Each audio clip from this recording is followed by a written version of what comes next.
trying to provoke you.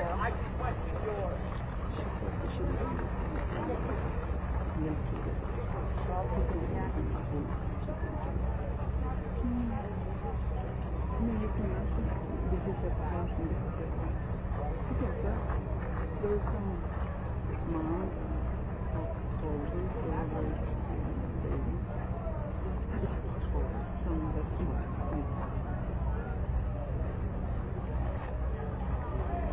Let me know when you're done, then I'll take because YU is thinking YU, I'm not here. I have been there, okay. Thanks so much.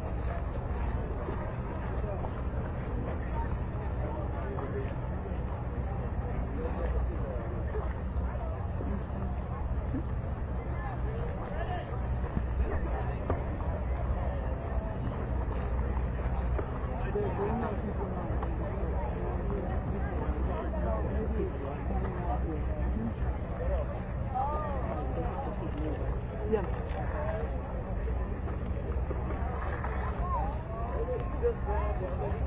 Here's the mic. 2 seconds later. 2 seconds later, we're not happy. Now we gotta go get it.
Can we get a quick soundbite from you, sir? Okay.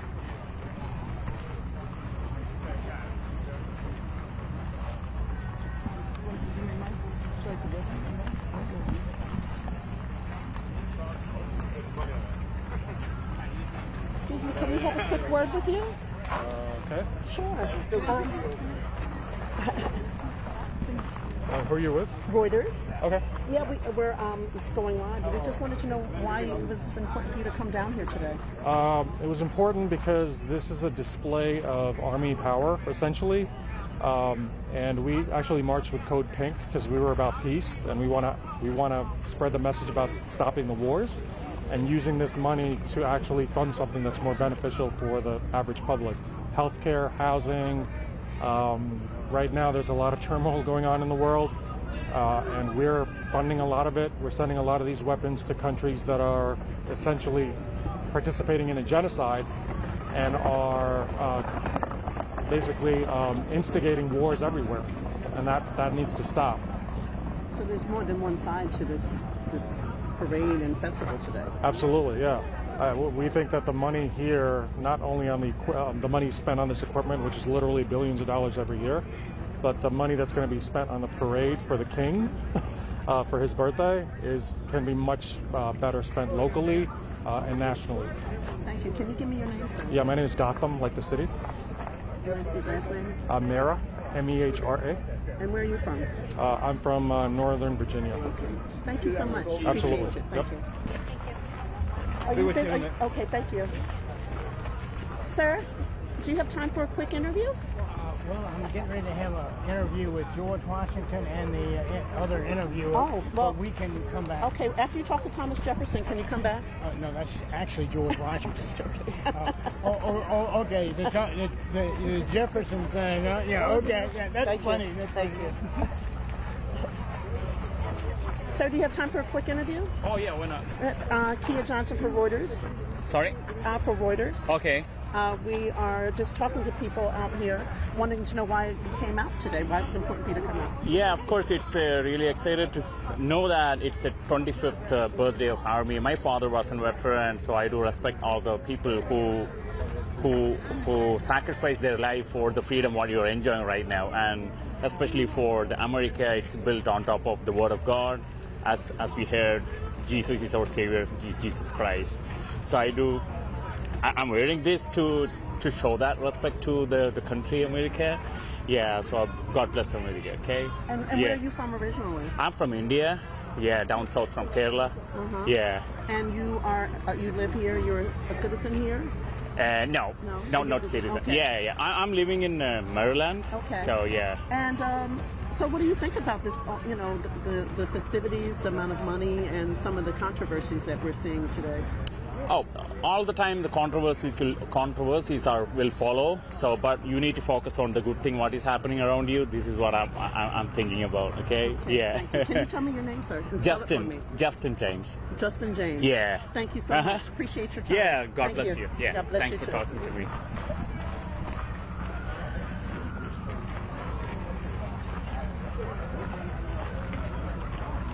Do you gentlemen have time for a quick interview? No. Okay. Sir, do you have time for a quick interview? For Reuters? I'm sorry? For Reuters, a quick interview? I don't know, baby. Okay. I promise I won't. Okay. Sir, why was it important for you to come down here today? Well, I think the 250th birthday of the Army is a very, very significant event. It predates the Union. And so I served a little bit with the Army, although I'm a Coast Guard veteran. I served a little bit with the Army down in Southcom, and got to know the Army pretty well a little bit during that tour. And I think it's very, very important to have that kind of a celebration. It is a big deal as far as I'm concerned. I couldn't get my wife to come, though, because the weather's a little bit too warm for her. So we will watch the parade from home, but only because, I'm a senior citizen. We can head back. But anyway, thank you very much for being here. So I have one more question. What do you think about some of the controversies that are surrounding this event today? Well, see, to me, there are no controversies. Now, I know what people have lumped it to attribute to kind of an extravaganza event toward the president, but at the end of the day, just it's coincidental. The Army had planned that before. 250 years as an institution. Next year, we'll celebrate our nation's independence. And it'll be a big deal again next year. But the Army was there before the Union was there. And I've always admired the Army, and I'm very happy we had this. So I didn't see much controversy, but that's just me. I'm a retired veteran, 34 years. So other than that, I didn't see anything. Thank you for your service. Can you tell me your name, sir? David Belz, B-E-L-Z. And where are you from? Well, we live here now. I'm from Missouri, though. Okay. Yeah. Well, thank you so much, and thanks for your service. Okay. Thank you. Take care. Bye-bye.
Ma'am, do you have time for a quick interview?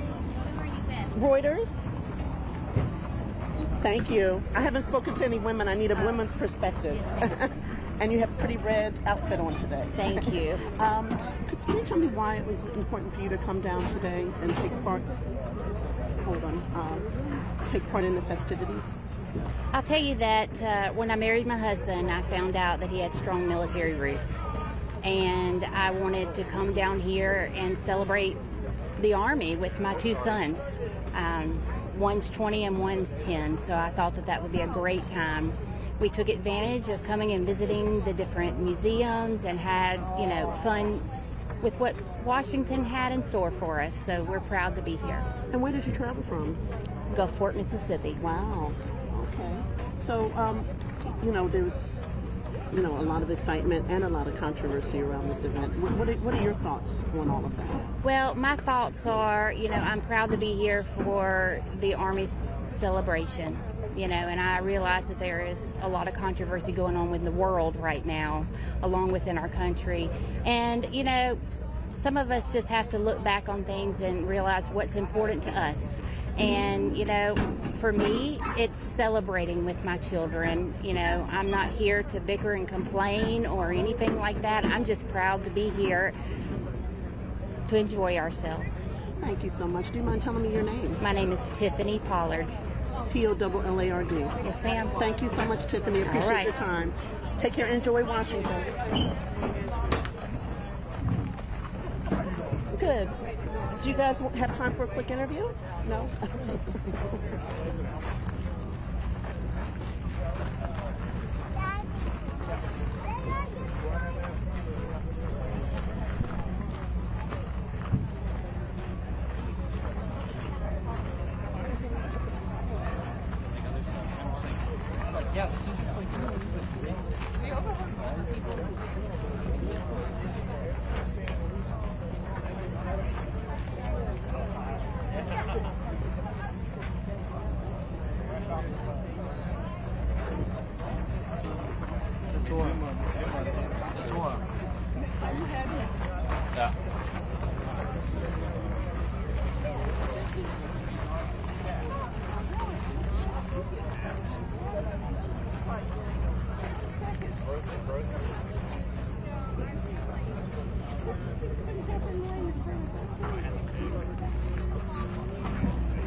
Do you have time for a quick interview, ma'am?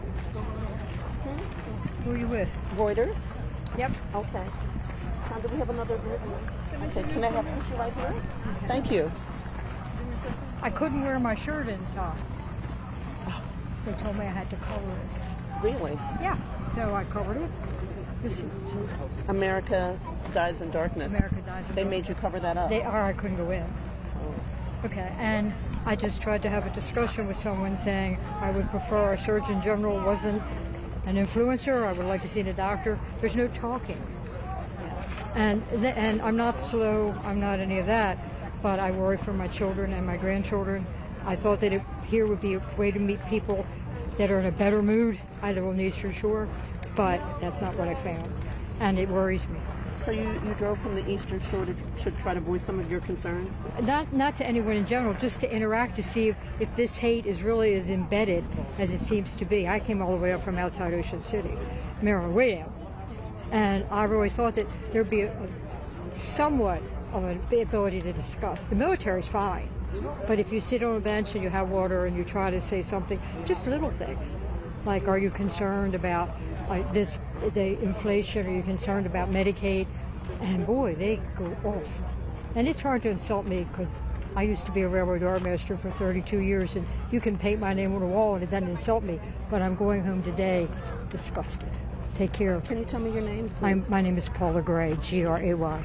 Paula Gray from near Ocean City, Maryland. Yes, ma'am. I live in Windjammer in Berlin, Maryland. All right. But thank you for being here, because do you understand when I was just trying to sit down and meet people and say, how's it been? How's your school? Are you worried? You're worried you're going to have to bring mom home when Medicaid goes away and things like that. Just having a cup of water, you can get nowhere. That's scary. That's scary. Have a good day. Thank you. Travel safely.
Do you have time for a quick interview?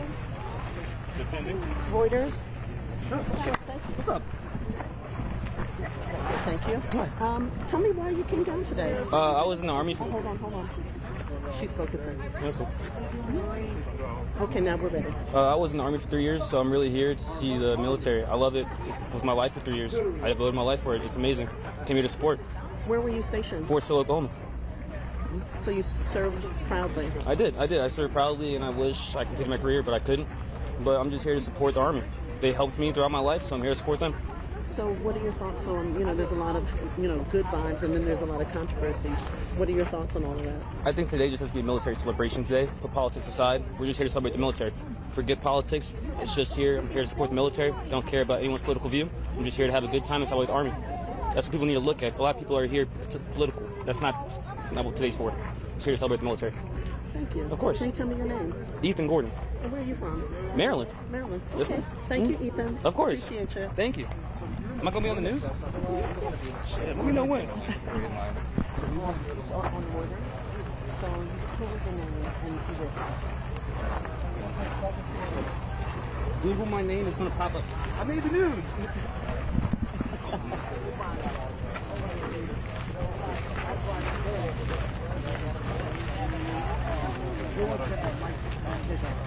Hole one. corner, but he's catching his breath. Okay. And what about you? Well, I could, but he's on history stuff. He's smarter than I am. I just want to ask why you're here.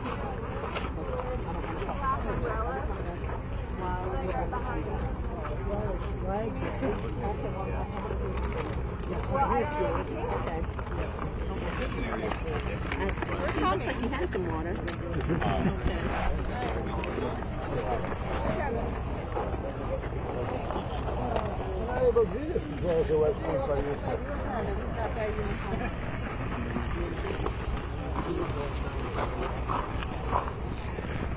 You're going to interview these gentlemen?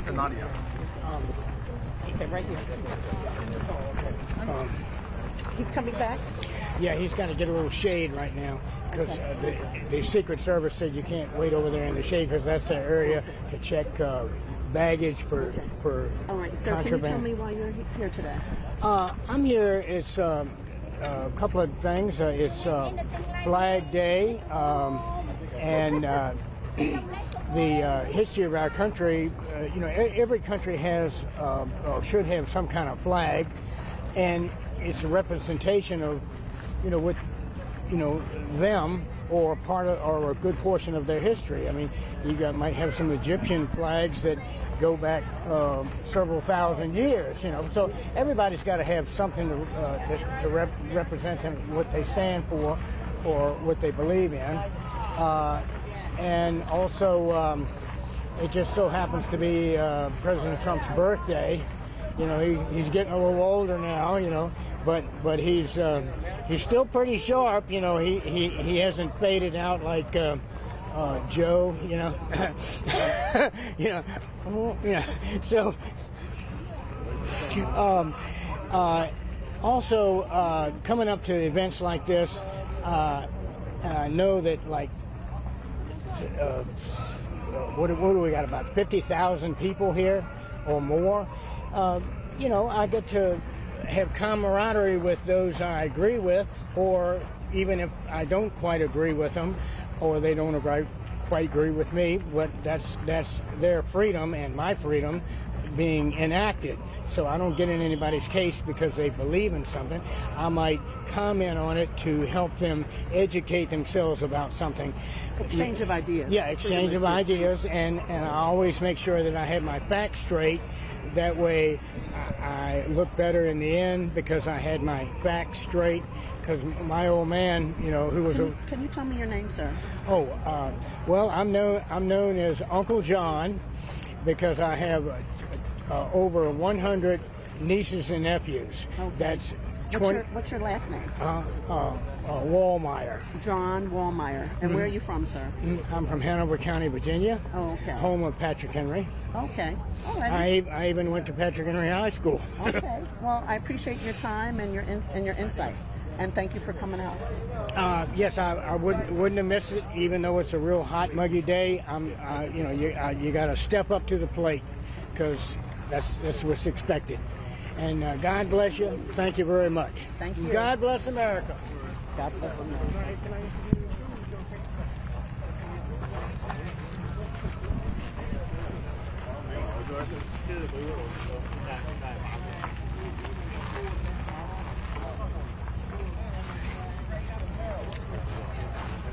Hi, excuse me. I'm also from the press. Is there a special entrance for us? We need to. I should go back. But there is no gate here. It's very fancy.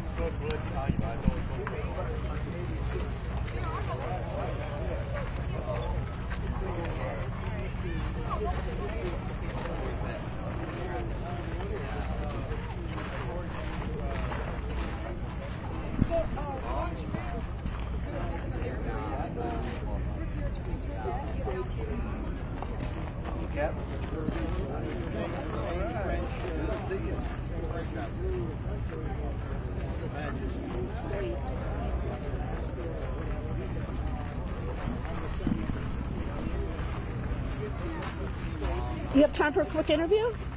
Okay. Anyone along here have time for a quick interview? You have time for a quick one? Great, thank you. Right here? We'll put you right here. Thank you. Kia Johnson, we're with Reuters. Hi, Kia Johnson. I'm Bob Will, WIIL. Okay, and where are you from, sir? Dunkirk, Maryland. Originally the Western Pennsylvania, Somerset, PA, where Flight 93 crashed on 9/11. Okay. Can you tell me why it was important for you to come down today? We never have any parties for the military. 250 years of the U.S. Army.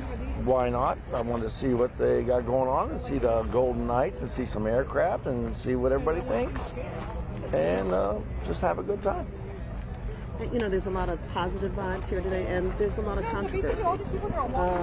Can you know, what are your thoughts on you know, the positivity and the controversy around today? I don't know what the controversy is because there was no other choice but Donald Trump for president. And two, you don't support the U.S. Army, you can go to move to another country. I don't care. I did 23 years in the Air Force as a K-9 cop, and if you don't like it, you can lump it and hit the road. No, I don't think it's not that that they're anti-American. I think that some people are saying that the money could be spent in more judicious ways. Yeah, but we never ever had a military parade that I know of. One, I'm 60 years old. Give me a break. We're having one. We'll never see another one again. You know, I don't mind it. Yeah, it costs a couple million. Who cares? They pee away money every day around here on crap. And I know a lot of people that got cut with the Department of Government Efficiency. They ain't been doing any work for years and making more money than me. And I seen them go, and I'm goodbye. I work for Naval Intelligence, and I worked my butt off. So I worked for my paycheck. A lot of people needed to go. It was about time. So I don't see any problem with it. One day, done. Bye. You think that, Kia? I'm paid to ask you what you think. Okay, well, that's what I think. I'm just having a good time. Celebrate America. All our soldiers, past and present. Thank you. What the hey? I appreciate it. I All appreciate right. it. Thank you so much. You girls have a great day. Thank you. Thank you.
I don't, but my husband probably would. I need women because I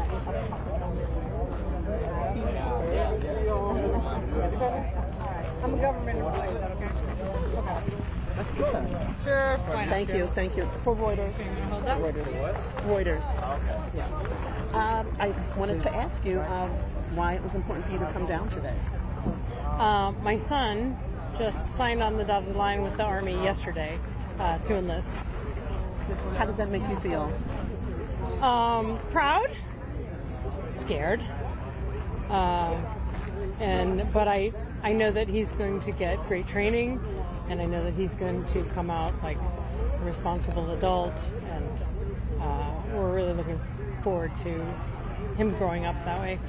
And what do you think about this big celebration, the big, all the lines and all the people down for the festivities? I'm actually surprised that it's not more people. Inside it was not jam-packed crowded. It was a comfortable number of people, and I think, there's a lot of political statements happening on both sides, but what is overwhelming is being inside and noting how proud the military is, and how respectful they are, and how informative they are, and how happy that they are that people have come out to support them. And, in terms of, the positive things about this and then the controversies, what are your thoughts on the kind of seesaw message of today? It makes me sad. I've worked for the government for many years, and I just wish that we were all on the same page. That's all. Thank you. Can you tell me your name, please? Cindy. Cindy, last name? Rather not. Okay, and you're from this area? I am. Okay. Thank you so much, Cindy. Okay. Appreciate it. Thank you. Thank you, guys, for your patience. How do you feel? This is not for the parade, this is for the festival.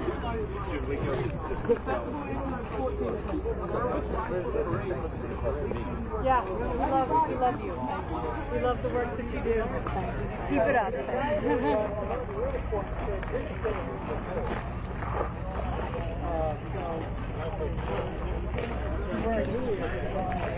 Okay. Did you tell them? Here, we just trying to see what. No.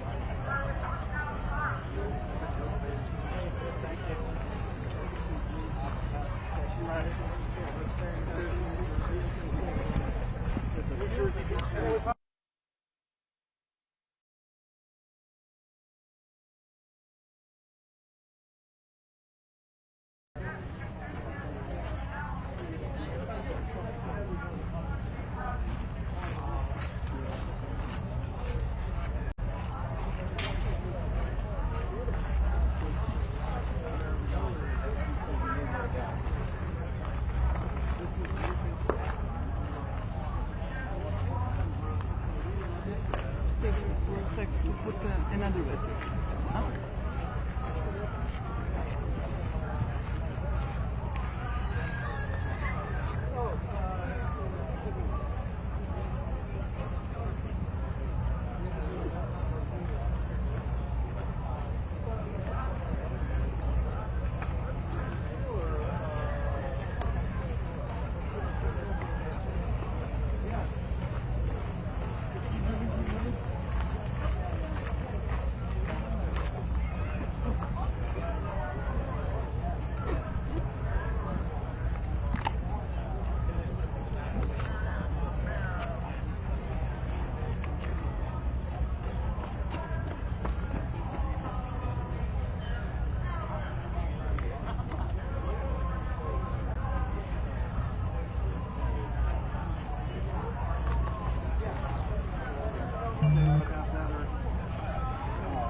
Yeah, we gotta go. I gotta go this way. I'll catch y'all later. There's a line. All right, let's do it.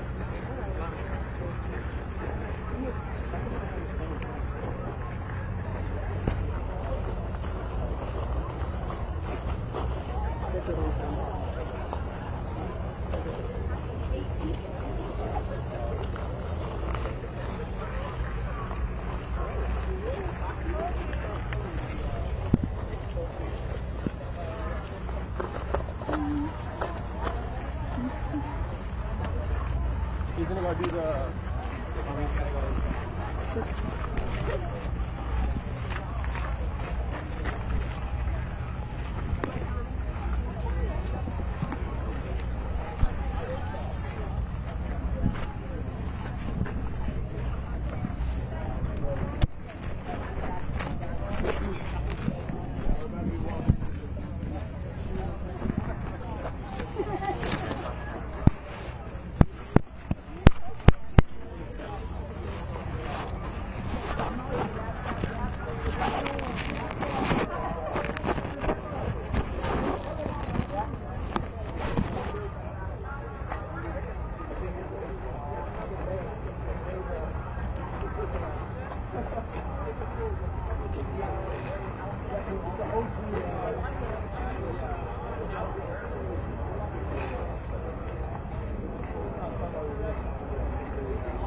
There you go. I guess you're not an American, sir. You can't read either. Oh, you're an American. I'm not an American. Yeah. You're an American. I don't necessarily agree with him.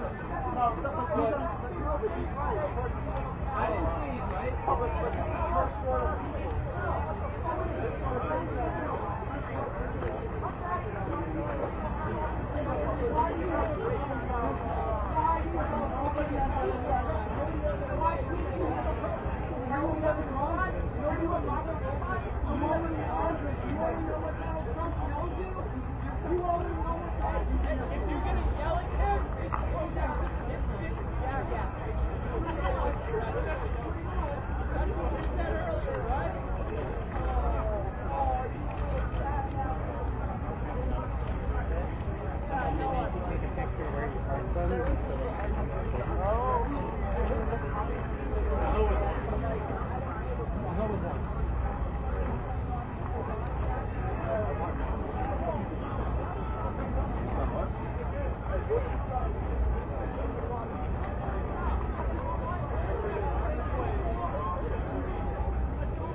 No, hey, shot. No, I said shot.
Forged in the fires of revolution, tested on today's front lines of freedom. Before there was a nation, there was the United States Army. From the hallowed ground of Yorktown's first stand to the unwavering readiness at Fort Bragg today, and onward to West Point's next generation of leaders. For 250 years, one force has stood ready, unshaken, unmatched, unbreakable. And today, the legacy rolls on. This is the United States Army's 250th Anniversary Parade. Representing our joint forces, please welcome the Chairman of the Joint Chiefs of Staff, General Dan Kane.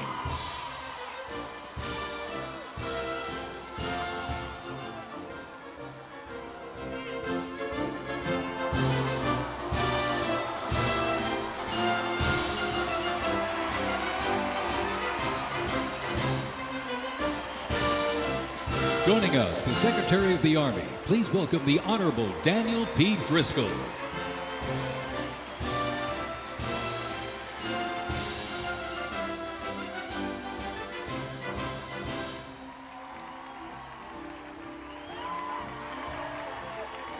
Ladies and gentlemen, please welcome the Secretary of Defense, the Honorable Pete Hegseth.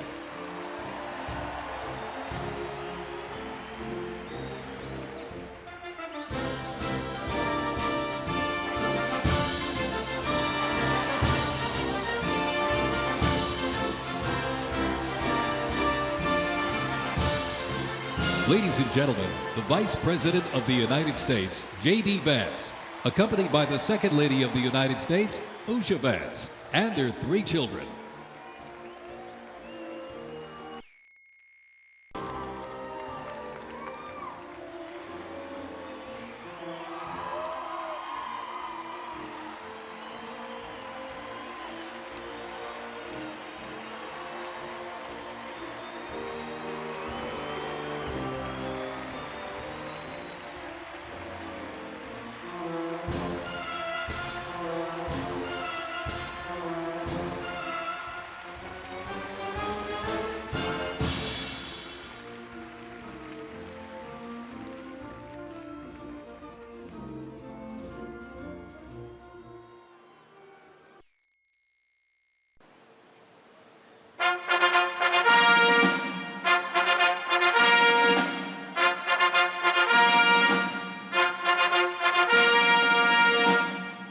Ladies and gentlemen, please welcome the President of the United States, Donald J. Trump, and First Lady Melania Trump.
Ladies and gentlemen, to honor America, would you please rise for the singing of our national anthem?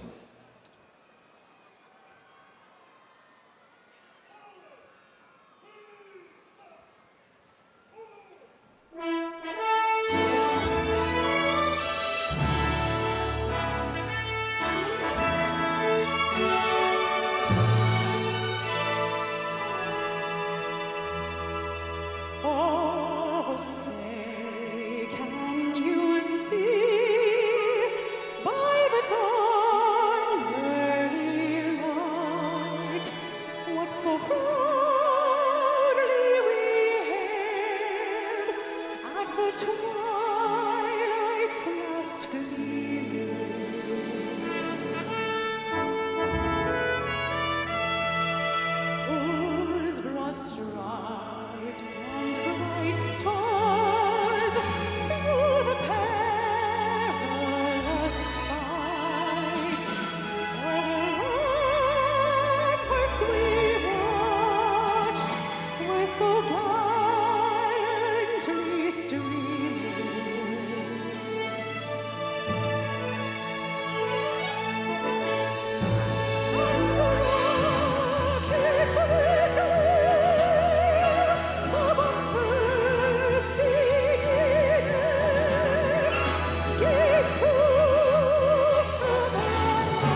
In 1914, years of escalating competition between European alliances culminate in the outbreak of the First World War. The two sides engage in a savage war of attrition, defined by opposing trenches, barbed wire, poison gas, and mass casualties. The United States initially maintained its neutrality, but was eventually drawn into the conflict in 1917. Despite having less than 130,000 soldiers at the beginning, the Army eventually grew to over 4 million, with nearly 2 million soldiers serving in Europe. In 6 months of fighting, nearly 50,000 Americans lost their lives, with another 190,000 wounded. The guns fell silent with the armistice of November 11, 1918. Attrition, defined by opposing trenches, barbed wire, poison gas, and mass casualties. The United States initially maintained its neutrality, but was eventually drawn into the conflict in 1917. Despite having less than 130,000 soldiers at the beginning, the Army eventually grew to over 4 million, with nearly 2 million soldiers serving in Europe. In 6 months of fighting, nearly 50,000 Americans lost their lives, with another 190,000 wounded. The guns fell silent with the armistice of November 11, 1918. Attrition, defined by opposing trenches, barbed wire, poison gas, and mass casualties. The United States initially maintained its neutrality, but was eventually drawn into the conflict in 1917. Despite having less than 130,000 soldiers at the beginning, the Army eventually grew to over 4 million, with nearly 2 million soldiers serving in Europe. In 6 months of fighting, nearly 50,000 Americans lost their lives, with another 190,000 wounded.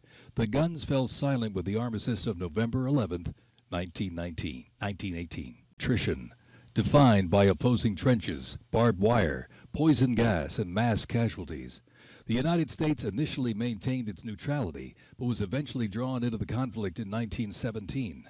Despite having less than 130,000 soldiers at the beginning, the Army eventually grew to over 4 million, with nearly 2 million soldiers serving in Europe.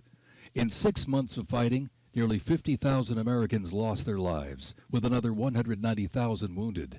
The guns fell silent with the armistice of November 11, 1918. Attrition, defined by opposing trenches, barbed wire, poison gas, and mass casualties. The United States initially maintained its neutrality, but was eventually drawn into the conflict in 1917. Despite having less than 130,000 soldiers at the beginning, the Army eventually grew to over 4 million, with nearly 2 million soldiers serving in Europe. In 6 months of fighting, nearly 50,000 Americans lost their lives, with another 190,000 wounded.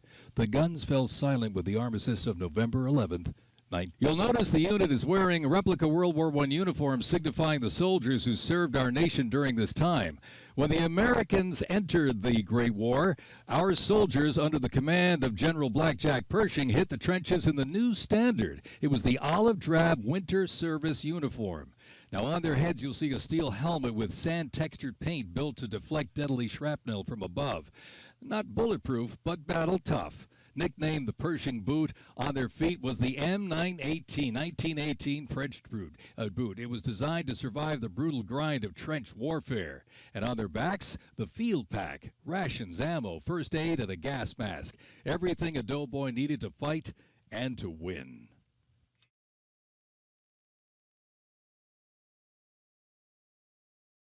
Incidentally, the 42nd Infantry Division was deployed to heavy combat abroad and then deployed again in World War II, ultimately liberating the Dachau concentration camp.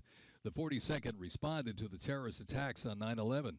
Later, with the war on terrorism, the rainbow stretched across the world again, deploying in Iraq and Afghanistan.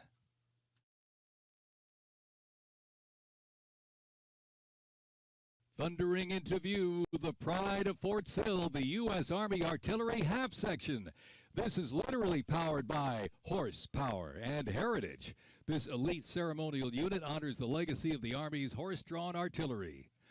With precision, discipline, and 6 majestic horses pulling a vintage 1918 caisson, the half section keeps tradition alive and rolling strong. Representing the power, pride, and precision of America's field artillery, this is Fort Sill's finest, ladies and gentlemen.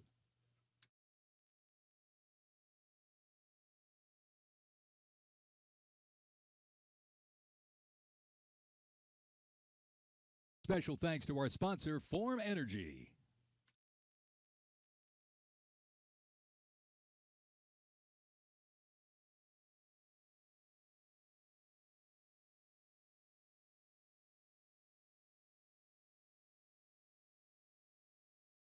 World War II, a global fight for freedom.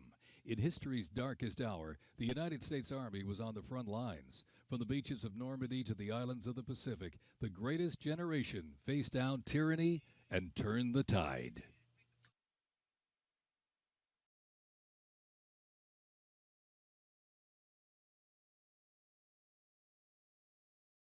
From bombers to fighters to transports, U.S. Army aircraft started to thunder across the skies in World War II. And take a look up there, ladies and gentlemen. Flying overhead right now. They are fast, they are fierce, and famously used in the Doolittle raid over Tokyo. Leading up front, the mighty B-25 Mitchell. Up next, the Cadillac of the sky, the P-51 Mustang. From the sky, we're back down on the ground. In World War II, one vehicle led the charge, the legendary quarter-ton 4x4 command recon vehicle, the Jeep. You might have a Jeep in your driveway, but not like this. The U.S. Army truck quarter-ton 4x4 command reconnaissance, better known as the Jeep, was an iconic vehicle of World War II and was the world's first mass-produced four-wheel drive vehicle. The Army used the Jeep for almost every military activity, including command vehicles, scout cars, and medical ambulances. Fast, rugged, the Jeep became a symbol of American ingenuity.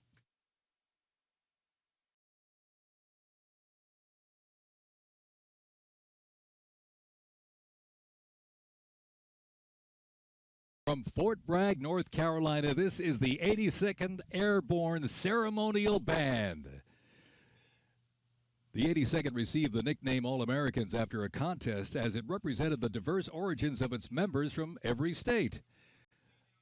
This name remains today symbolized by their iconic AA patch. Fort Bragg's finest, ladies and gentlemen. Give them a big round of applause, the 82nd Airborne Ceremonial Band.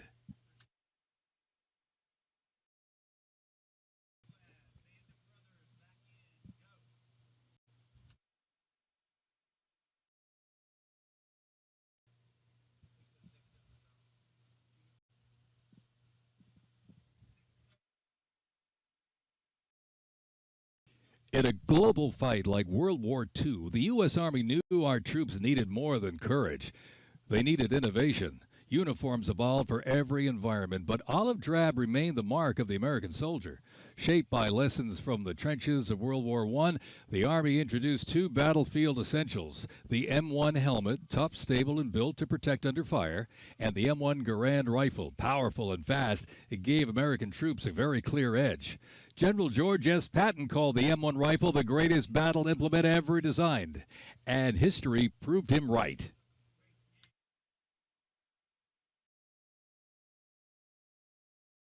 The 82nd Airborne Division. The unit is best known for their bravery on D-Day, when 12,000 parachute and glider troops destroyed German supply lines after fighting for 33 days straight.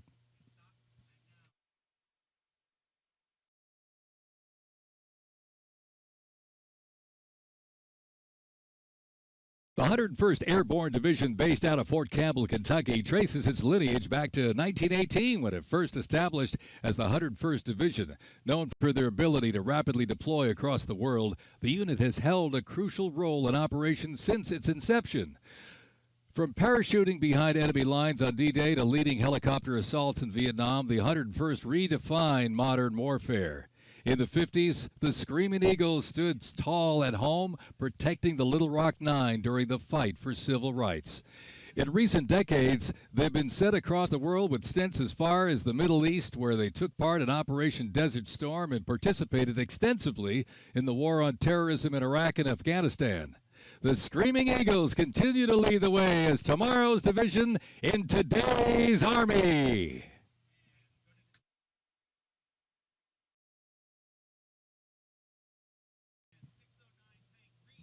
The iconic Sherman tank is here, ladies and gentlemen. It was the cornerstone of the U.S. Armed Forces, showing its military might in World War II. It became one of the most influential tank designs of the 20th century. The M4 tank was nicknamed the Sherman tank after Civil War General William Tecumseh Sherman. Actually, it was named by the British. With almost 50,000 produced during World War II, the Sherman tank was in active service until 1957. In World War II, the M16 half-track was a force to be reckoned with. It was a self-propelled anti-aircraft weapon with speed, firepower, and grit. Nicknamed the Meat Chopper, its quad 50 caliber mount could unleash 2,300 rounds a minute. Quite devastating. It served through Korea, Vietnam, and beyond, and remains in use in U.S. allies to this day. The M16 half-track brings the fight wherever it rolls.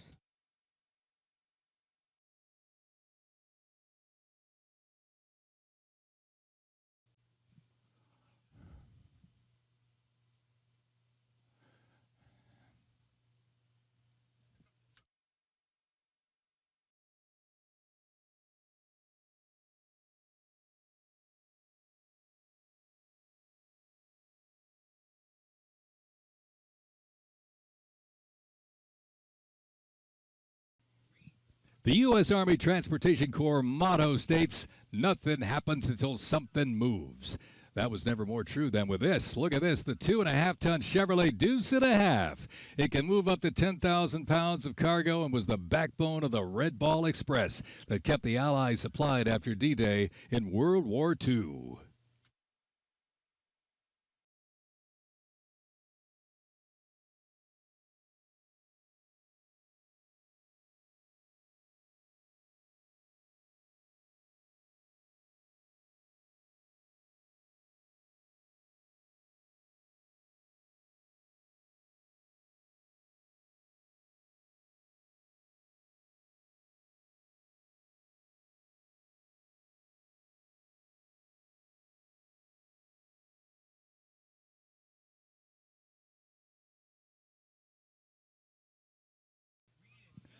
The Korean War, often referred to as the Forgotten War, began on June 25, 1950, with the North Korean Army's invasion of South Korea. A coalition of South Korea, the United States, and other United Nations members defeated the invasion and advanced into North Korea. The coalition fought and defeated 2 Chinese offensives in the spring of 1951. Armistice negotiations began shortly after that defeat in July of 1951 until the armistice was signed 2 years later in 1953. Combat consisted of small attacks, raids, and patrolling. During this war, the United States deployed approximately 6.8 million military forces to the Korean Peninsula.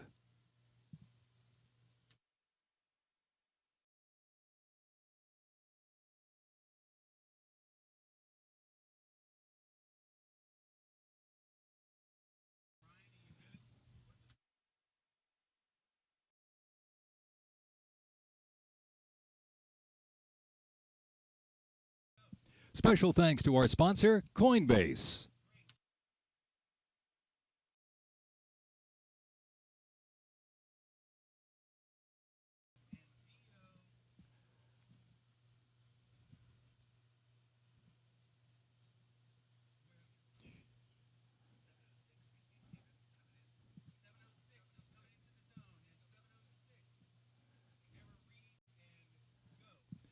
The M151 kept rolling along as the lightweight, high-mobility general-purpose vehicle replacing the famed World War II Jeep back in 1961.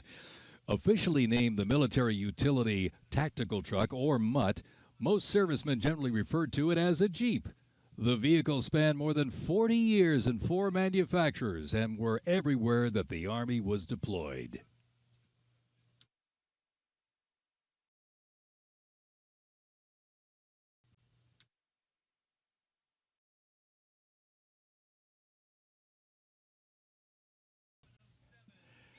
Another rolled by earlier, and at 2.5 tons, this Deuce and a Half, the M35A2 classic military transport truck, was a mainstay of the U.S. Army for decades, particularly during the Vietnam War and Operation Iraqi Freedom.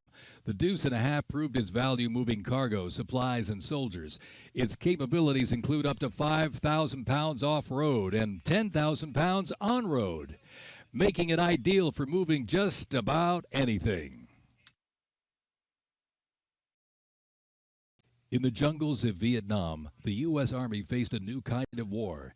Helicopters became the new workhorses of battle, delivering troops, firepower, and supplies into some of the most unforgiving terrain on Earth.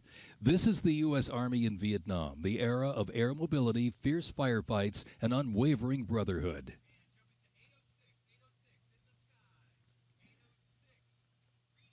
And over the music marching through, the roar of these legendary Army helicopters takes to the air. Flying overhead right now, they help define the Vietnam War. That staccato beat of the rotor blades was a welcome sound to many troops mired in combat. From transport and medevac to close air support and reconnaissance, they brought the fight to the front and pulled the wounded to safety. The OH-6 Cayuse scouted the terrain with unmatched agility. The AH-1 Cobra, also nicknamed the Snake, brought serious firepower. Its slim design, as you can see here, helped it survive and thrive in hostile environments to protect soldiers below.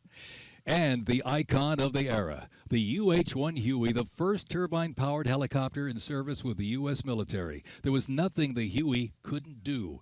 General support, air assault, cargo transport, medic evacuation, and ground attack missions. The Cayuse, Cobra, and Huey, ladies and gentlemen, three iconic Army symbols in the sky.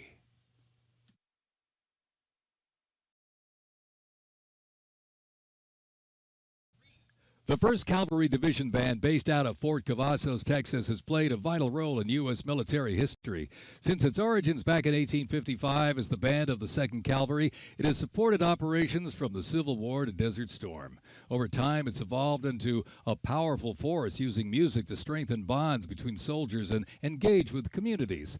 From World War II in Korea to the Vietnam War in Bosnia, the 1st Team Band has enhanced morale and upheld the division's enduring legacy. Today, the band continues its mission using music to shape perceptions, foster trust, and promote national Army and division interests. Standing ready to serve, it remains an enduring symbol of the 1st Cavalry Division's legacy and commitment to duty.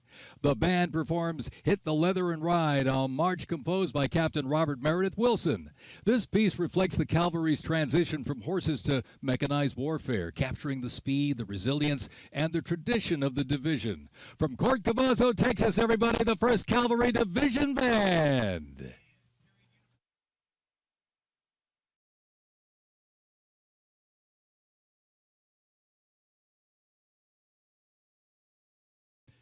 The U.S. Army deployed large numbers of troops in support of the Vietnam War. The first contingent of U.S. Army advisors arrived in Vietnam in the late 1950s, and that quickly grew to a small team of around 100 soldiers, which then expanded to more than 600 over the next decade.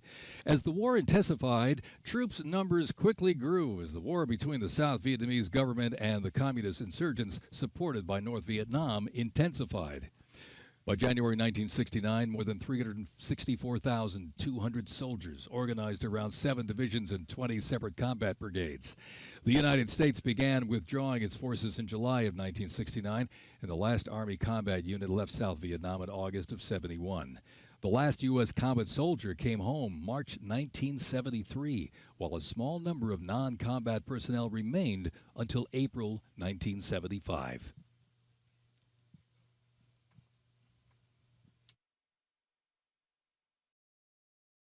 Representing the Vietnam War era is the 101st Airborne Division based out of Fort Campbell, Kentucky. The unit is wearing replica Vietnam War uniforms signifying the soldiers who served our nation during this time. Blistering heat, thick humidity, and unforgiving terrain demanded uniform innovation, and the Army, they delivered. New lightweight uniforms were constructed to move with the soldier. The M16 replaced the M1 Garand, calling for redesigned ammo gear and faster reloads in combat. Body armor got smarter, jackets and trousers got lighter, and field equipment was reimagined to meet the mission head-on. Gone were the heavy Mickey Mouse boots, replaced by canvas tropical combat boots that offered better grip, faster drying, and all-day endurance.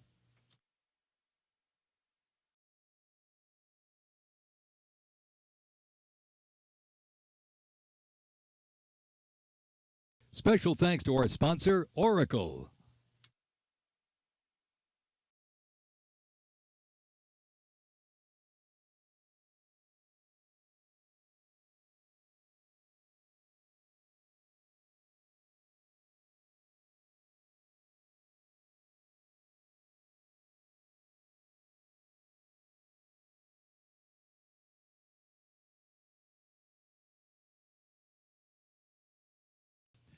When Saddam Hussein's Iraq invaded Kuwait in August 1990, the U.S. Army deployed to Saudi Arabia to deter further Iraqi aggression in the region for what was known as Operation Desert Shield. By the fall, more than 750,000 troops comprising U.S. service members and coalition partners from more than 30 countries had assembled in the Saudi Arabian desert. In mid-January 1991, the U.S.-led coalition began Operation Desert Storm, which kicked off with an intensive air campaign designed to knock out key Iraqi infrastructure and weaken Iraqi forces. A ground offensive was launched in early 1991, where military forces overwhelmingly destroyed enemy tanks and vehicles.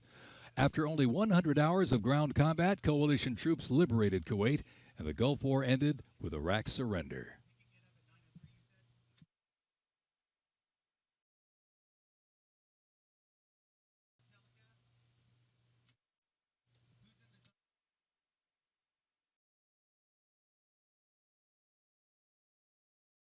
From Fort Riley, Kansas, this is the 1st Infantry Division, one of the Army's most storied divisions. Nicknamed the Big Red One because of the distinctive red on their unit patch, as the oldest continuously serving division in the U.S. Army, the unit has participated in every major operation since World War I, living up to its motto, no mission too difficult, no sacrifice too great, duty first. The 1st Infantry Division was originally established as the 1st Expeditionary Division in 1917 and spearheaded the American Expeditionary Forces in France during World War I. In World War II, the Fighting First stormed Omaha Beach on D-Day and liberated Nazi concentration camps. The highly decorated unit has had 37 members of the Big Red One awarded the Medal of Honor. In Washington, D.C., the 1st Division Monument stands in President's Park, memorializing those who died while serving in the 1st Infantry Division. Ladies and gentlemen, they are the Big Red One, the 1st Infantry Division.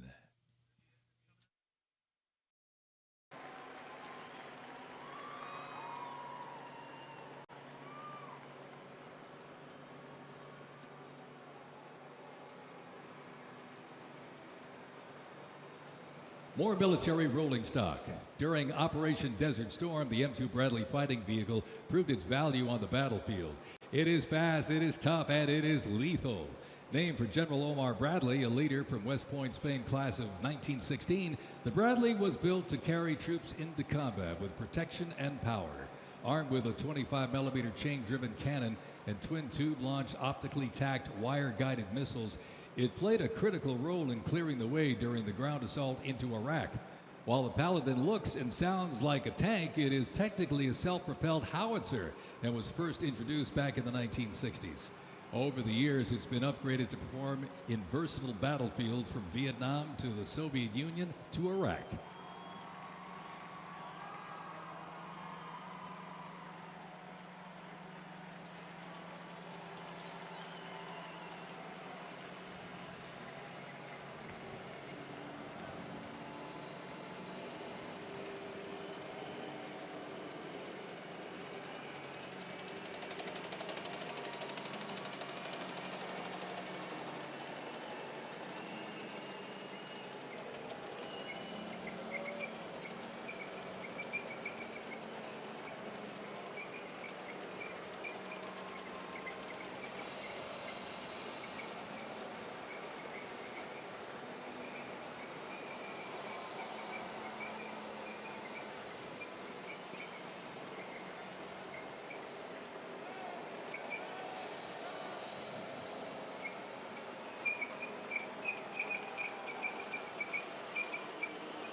In the Gulf War, no division hit harder or moved faster than the 1st Armored. The 1st Armored Division, nicknamed Old Ironsides, is the oldest, most recognizable armored division in the United States Army. As part of the buildup for World War II, cavalry and reconnaissance units were brought together to form the 1st Armored Division in 1940. In the Gulf War, no division hit harder or moved faster than the 1st Armored. Old Ironsides really led the way. During Desert Storm, they engaged in some of the largest tank battles in Army history. There were decisive victories, shattering enemy formations. Based in Fort Bliss, Texas, America's Tank Division is currently supporting missions in 20 countries across 5 continents. From World War II to today, Old Ironsides remains battle-proven and always ready.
First used in Operation Desert Shield and Desert Storm, the M119 howitzer brought precision firepower to the front lines. Lighter and more mobile than larger artillery, it was built for the infantry brigade, able to fire high in the air or directly at the target depending on the mission. Whether used in battery formation or as a standalone support weapon, the M119 delivered reliable, responsible fire when it mattered most. Still in service today, including on the front lines in Ukraine, it remains a trusted part of the Army's arsenal.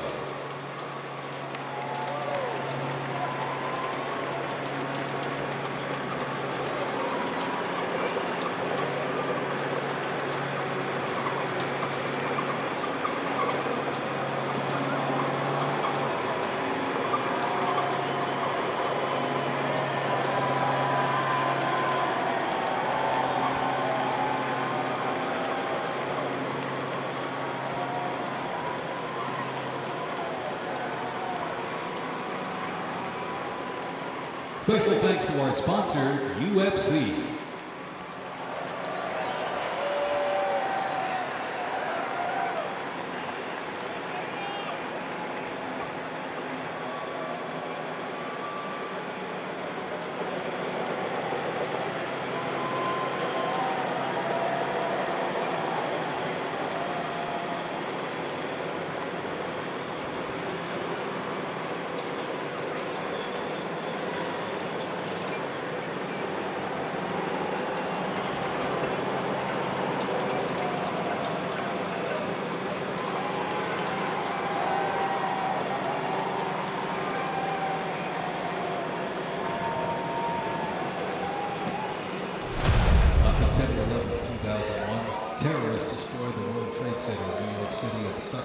from the Pentagon in Washington, D.C. using commercial airliners. In response, the U.S. launched the global war on terrorism. The U.S. will stop potential threats around the world and take the fight to terrorist groups and the nations that back them. The Army immediately deployed forces to Afghanistan to destroy Osama bin Laden's al-Qaeda terrorist organization and depose his sponsors, the ruling Taliban. The 2003 President Bush expanded the war to Iraq. Soldiers and other armed services overthrew Iraq's dictator Saddam Hussein. The fight to stabilize Iraq and prevent terrorist groups from overthrowing its new government continues to this day. The campaign in Afghanistan lasted until 2021 when U.S. forces withdrew and the Taliban returned to power. Over the course of the two-decade conflict, over 2 million servicemen and women, less than 1% of the American population, deployed in support of the global war on terrorism. Most of those who served were members of the United States Army.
vehicles were fielded back in 2002 with the first Stryker Brigade combat team deploying to Iraq in 2003.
Based out of Fort North Carolina, represents a lethal, agile, and flexible force capable of conducting many complex joint special operations missions. Today's Rangers Regiment is the Army's premier direct action main force. It is always combat ready, mentally and physically tough, and prepared to fight our country's adversaries. The U.S. Army Special Operations Command is an elite group of individuals succeed in protecting the country from their threats. Composed of 5 units with unique specialties, special operations forces, small tactical teams taking on the most challenging and sensitive missions. Military legends and service members and civilians alike, they take on terrorists and wide war-style missions in foreign countries. Ladies and gentlemen, the U.S. Army Special Forces.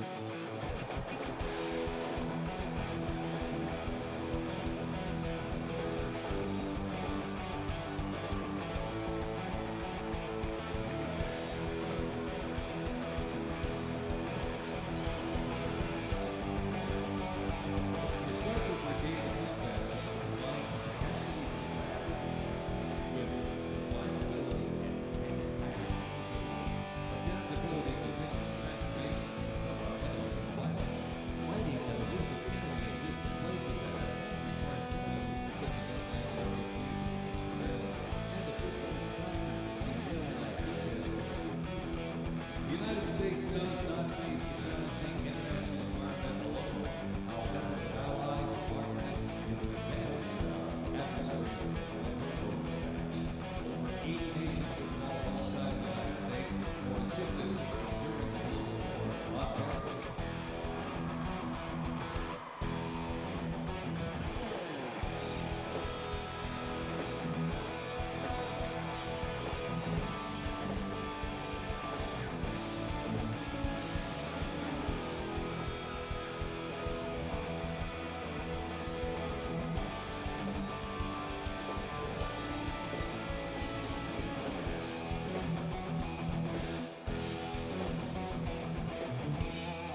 This is one of the few jobs in the nation where we all take an oath to put life on the line for you, and they're willing to put their life on the line for me.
This week we honor 250 years of valor and glory and triumph by the greatest fighting force ever to walk the face of the earth, the United States Army.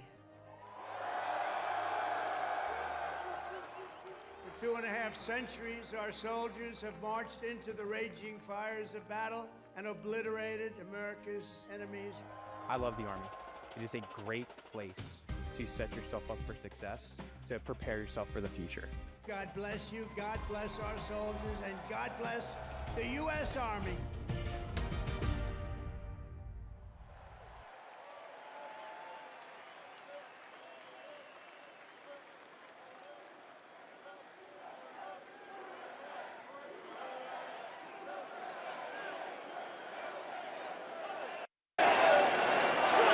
Joint Base Ellsworth Bridges in Alaska is the home to America's Arctic Angels, who execute expeditionary operations worldwide, conduct multi-domain operations in the Indo-Pacific Theater and the Arctic, and on order decisively defeat any adversary in extreme cold weather, mountainous and high-latitude environments through large-scale combat operations. The Angels are the Army's only Arctic division.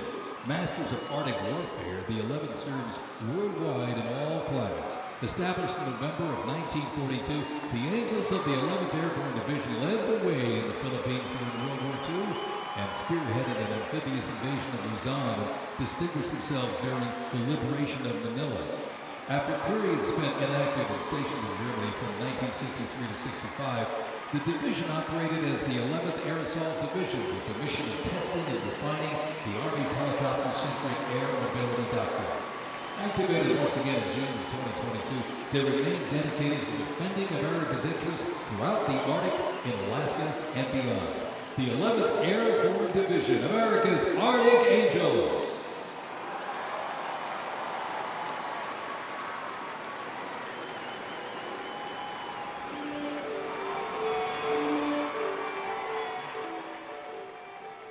Requiring ongoing maintenance in the field and on base because nothing happens until something moves, wheeled vehicle mechanics supervise and perform maintenance, repair, and recovery operations on vehicles that serve the Army in a variety of mission-critical roles.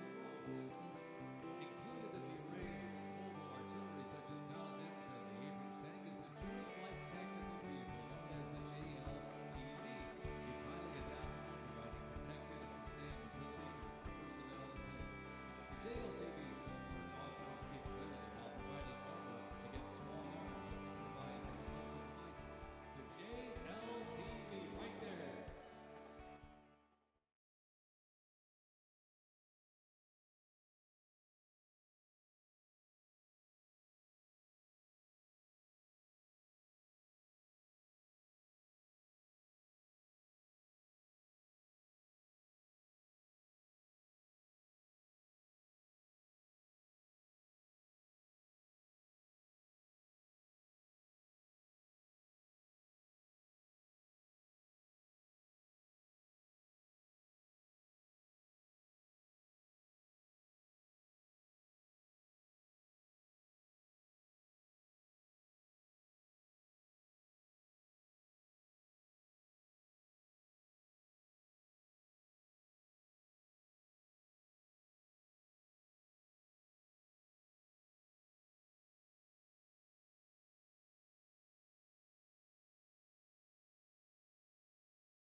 As the oldest continuously serving Army band and the oldest unit at West Point, this is the United States Military Academy Band, ladies and gentlemen. West Point Band traces its history to a single drummer and fifer appointed by George Washington during the American Revolution.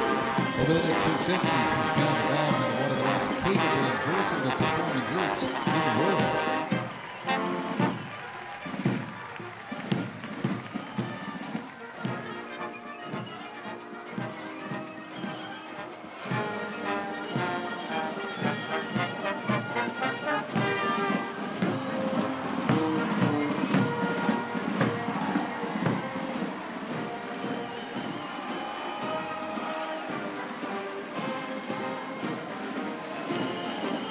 One of the most prestigious institutions in the world where leadership is forged and duty becomes destiny.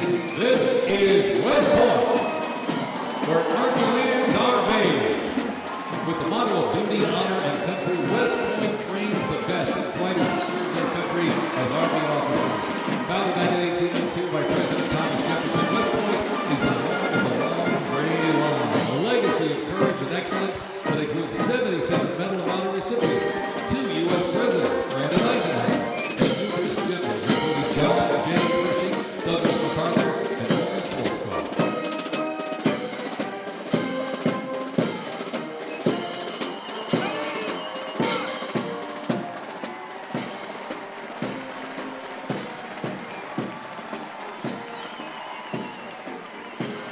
Upon entering the United States Army, all recruits undergo initial entry training, a highly intense and challenging training period aimed at developing a soldier's physical and mental toughness, instill discipline, train them in essential combat skills, and foster teamwork.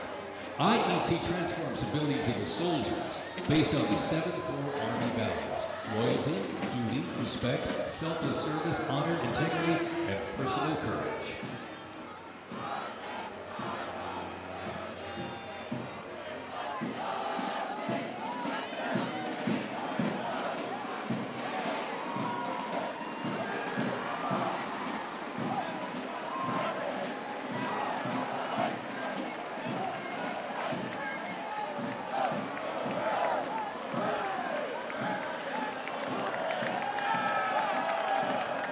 The Virginia Military Institute, on a mission to produce citizen soldiers, men and women educated for civilian life, prepared to serve their country in the armed forces.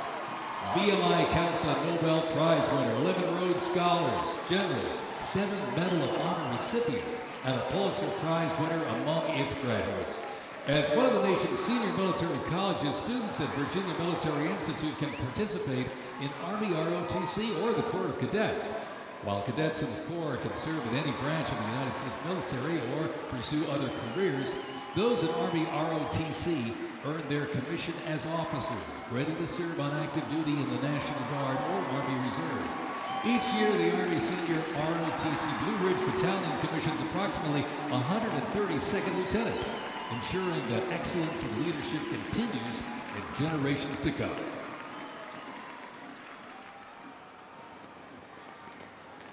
The Citadel, the Military College of South Carolina, offers students the opportunity to participate in Army ROTC or the historic Corps of Cadets. Founded in 1842, the Citadel is the 3rd oldest of the senior military colleges and is known for its Corps of Cadets living and studying under a classical military system that makes leadership and character development essential. While military service is not required at graduation, more than 120 students earn their commission each year through the Army Senior ROTC Palmetto Battalion, playing a vital role in shaping the future.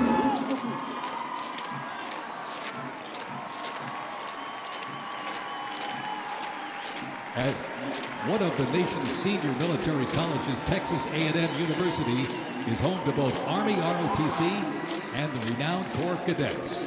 The Corps of Cadets' central purposes has remained building individuals that exemplify respect, excellence, leadership, loyalty, integrity, and selfless service. Students at the university who participate in the Army ROTC earn their commission as officers ready to serve on active duty in the National Guard or Army Reserves. Each year, the Army Senior ROTC Warrior Training Battalion at Texas A&M proudly commissions more than 90 second lieutenants and is honored to shape the future leaders of the U.S. Army.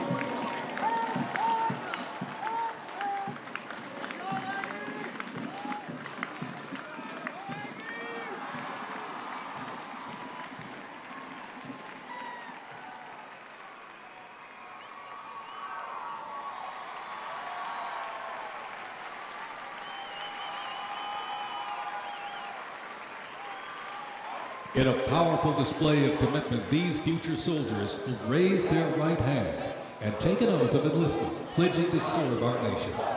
This joint formation is proudly led by the Joint Task Force, National Capital Region, and the Military District of Washington Retention Team.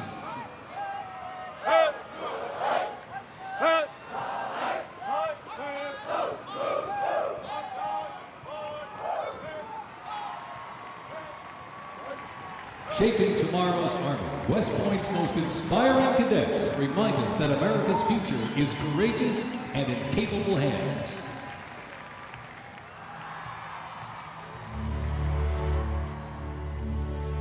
The pride to serve my country knows that I'm doing it not for myself.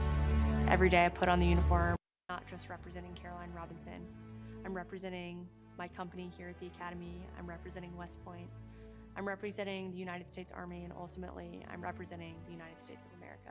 I really came to West Point because belief in the American dream and giving back to our country.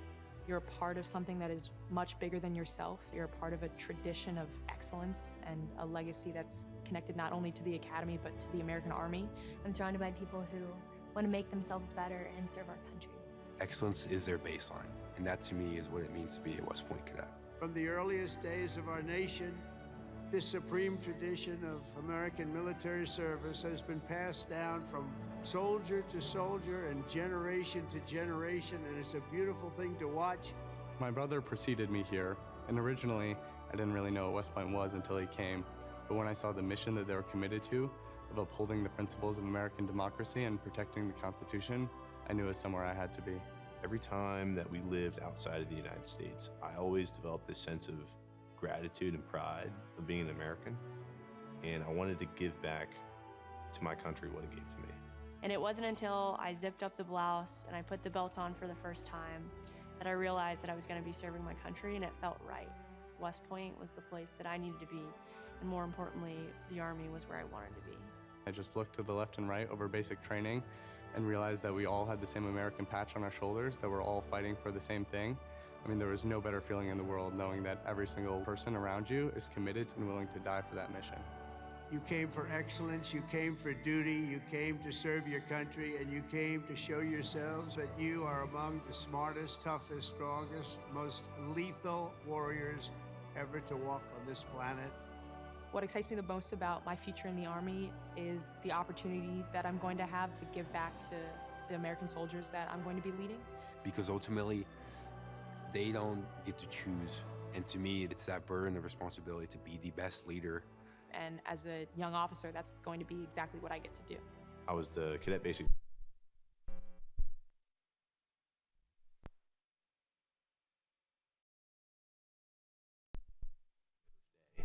I'm watching them grow so quickly. I would do all the formations, and I looked out at these 1,000 new cadets, people who just come out of high school. They were I don't think there's another institution in the country like West Point where the student body is so committed to furthering the mission of America and ensuring. I'm really surrounded by the best of the best, and that's when I realized this is a place that I absolutely want to be. West Point itself is an amazing institution, but it only provides opportunities. The people here have to choose to take those opportunities and grow and lead and serve. And the people here want to do that. And I'm proud to be a part of that. And I would tell any high schooler who is considering it, you won't regret it.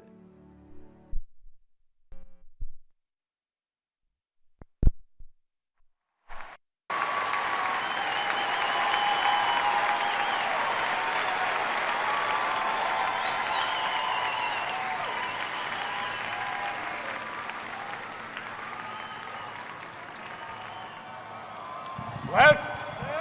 Face. Mr. President, First Sergeant Norton reporting for duty, sir. Ready to commence the ceremony as directed. I state your name. Do solemnly swear. That I will support and defend. The Constitution of the United States of America. Against all enemies. Foreign and domestic. That I will bear true faith. And allegiance to the same. And that I will obey the orders. Of the President of the United States. And the orders. Of the officers appointed over me. According to regulations. And the Uniform Code of Military Justice. So help me God. Congratulations, congratulations. Welcome to the United States Army and have a great life. Thank you very much. Have a great life. Thank you.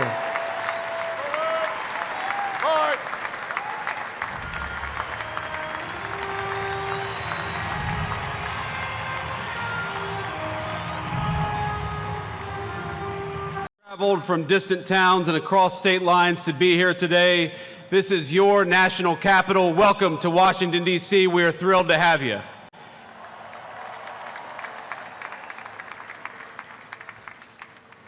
This evening, as we celebrate the 250th anniversary of the United States Army, the oldest branch of the greatest fighting force ever known to man, I want to say to all the soldiers all across our nation's capital and all across the world, happy birthday, soldiers. We're proud of you.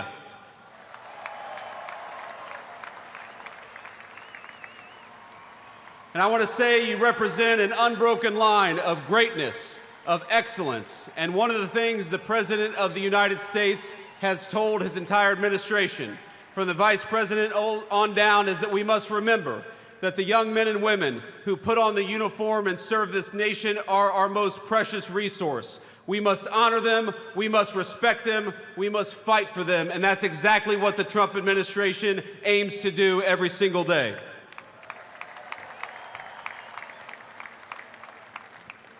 And so to our soldiers, we're so proud of you, and let me tell you that the way that we honor and respect you is, number one, we never ask you to go to war unless you absolutely have to, and number two, when we do ask you to go to war, we give you the weapons and the support needed to kick the hell out of the enemy and come back home safely.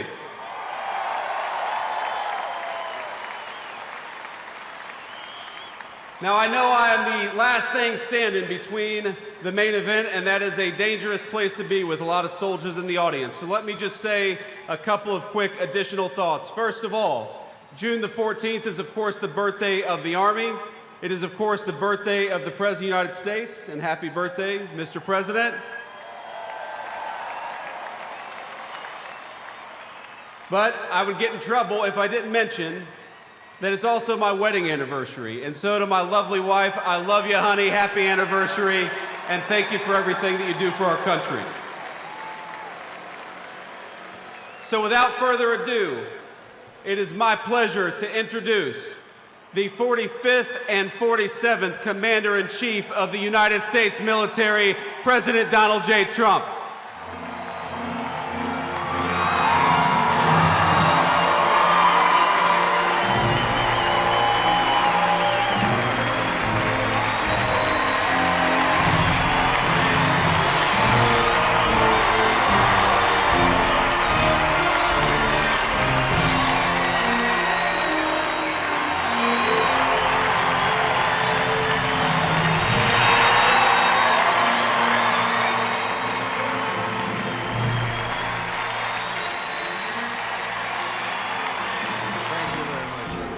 Thank you to Vice President Vance, and thank you to our wonderful First Lady. And above all, thank you to the greatest, fiercest, and bravest fighting force ever to stride the face of this earth, the United States Army. Thank you very much. Because the Army keeps us free, you make us strong, and tonight you have made all Americans very proud. They're watching from all over the world, actually. Made them all very proud. Every other country celebrates their victories. It's about time America did too. That's what we're doing tonight. And watching this magnificent display, our souls are filled with gratitude for every generation of warriors who have worn the uniform all the way back to the very beginning. So to every veteran across our land, and right here in our nation's capital, including 6 recipients of the Congressional Medal of Honor, we love you, we honor you, and we salute your noble service to our flag and to our country. As we celebrate tonight, we also think of the hundreds of thousands of Army soldiers who have made the supreme sacrifice for our nation and selflessly laid down their lives in every war, from the Revolution to the War on Terror. To the Gold Star families with us today, the courage of your heroes is the bedrock on which our entire nation stands. We thank you. Yes, we thank you. Today we commemorate an event that did not just change American history, but changed the history of the entire world. With the creation of America's Army on June 14th, 1775, liberty got its shield and the freedom got its sword.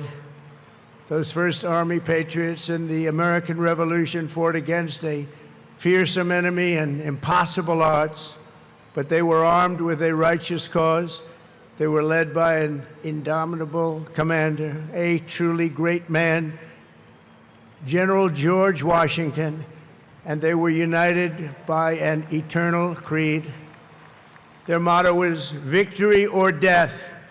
Over the past 2.5 centuries, our warriors have shown unrivaled valor on fields of battle around the globe. With the frostbitten feet and bloody fist, they have marched into the flames and fury of combat, charged up mountains, stormed beaches, waded through torrents of gunfire, and leapt into skies thick with smoke and shrapnel. The U.S. Army has driven bayonets into the heart of sinister empires, crushed the ambitions of evil tyrants. Beneath the threads of American tanks, it's done so well, it's done so much, and sent the devil himself flying into full retreat. Time and again, America's enemies have learned that if you threaten the American people, our soldiers are coming for you. Your defeat will be certain, your demise will be final, and your downfall will be total and complete.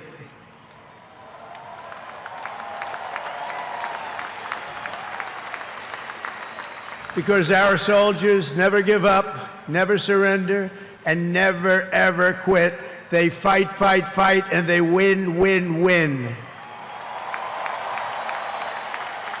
And that's why no institution in history has entered more names into the roster of American heroes than the U.S. Army, the Congressional Medal of Honor, more than anyone or anything.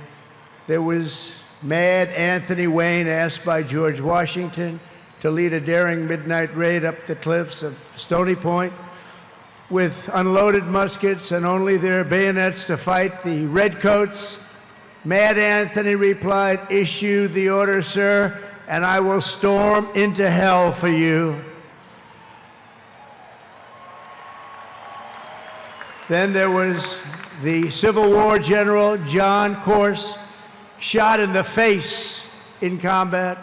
He fired off a message to his commander: "I am short a cheekbone and one ear, but I am able to whip the hell out of all of them." He stayed on the front lines, it seemed forever. In World War II, there was the great Creighton Abrams, besieged on all sides by the Nazis at the Battle of the Bulge, he boldly proclaimed, "They've got us surrounded again, the poor bastards." This is the fighting spirit and unyielding force of the U.S. Army. It has never changed, and it will never, ever change, because there is no earthly force more powerful than the brave heart of a U.S. infantryman or an Army Ranger, paratrooper, or Green Beret. They are the best, they are the finest. From Bunker Hill to San Juan Hill, from Gettysburg to Guadalcanal, from Yorktown to Shiloh, and from the trenches of the Argonne to the mountains of Afghanistan, the Army has forged a legacy of unmatched courage, untold sacrifice, and unequaled and undying glory.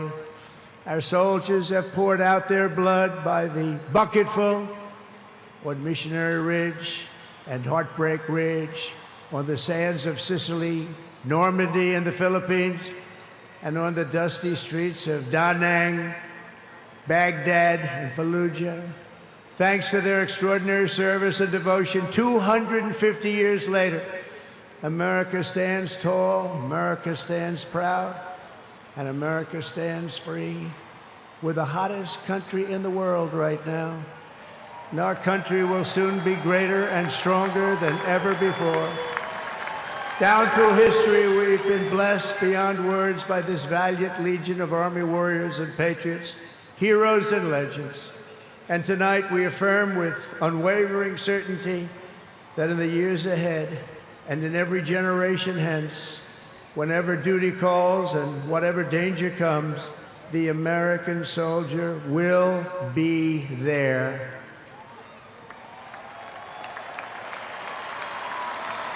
No matter the risk, no matter the obstacles, our warriors will charge into battle.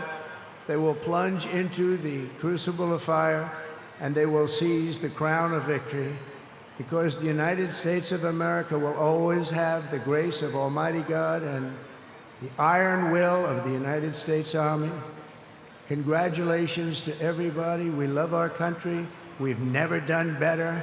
Thank you. God bless you. God bless the Army, and God bless America.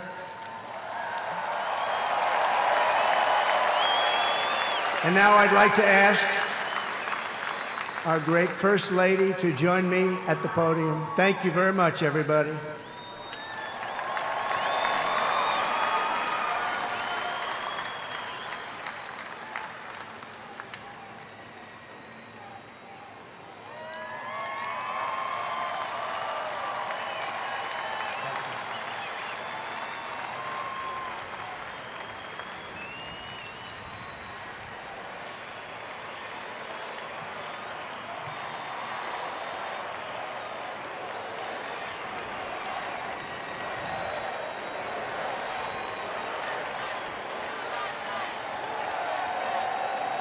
Mr. President, on behalf of the United States Army, the Army Golden Knights, I would like to present to you this flag, which was flown over our nation's capital in free fall during the Army's 250th birthday celebration.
I wear the same branch insignia as the soldiers who crossed the Delaware. Before there was a nation, there was an army.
I serve because unity is worth the fight.